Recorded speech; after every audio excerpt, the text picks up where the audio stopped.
Praise the lord. దేవుని నామానికి మహిమ కలుగును గాక. ఈ యొక్క ఉదయకాల సమయంలో మీ అందరికీ యేసుక్రీస్తు పరిశుద్ధ దివ్యనామములో శుభాభివందనములు తెలియపరుస్తుంటున్నాను. ఈరోజు దేవుని యొక్క వాక్యంలో ఒక విషయాన్ని మనం చూసుకుందాం. ఏంటంటే, అనేక సార్లు మనము ప్రార్థన చేస్తూ ఉంటాం, కానీ ఆ ప్రార్థనకు జవాబు అనేది రాదు. అసలు ఎందుకు రావటం లేదనేటువంటి ఒక డౌట్ కూడా ఉంటుంది. ప్రభు నా ప్రార్థన వింటున్నాడా లేడా అనేటువంటి. అయితే వాక్యంలో ఈరోజు నేను ఒక విషయం తెలియపరుస్తున్నాను.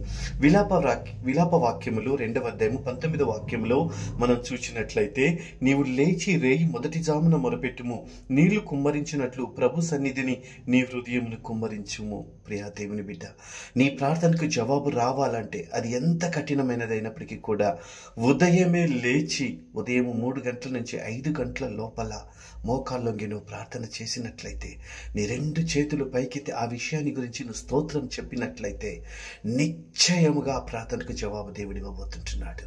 ఆమేన్.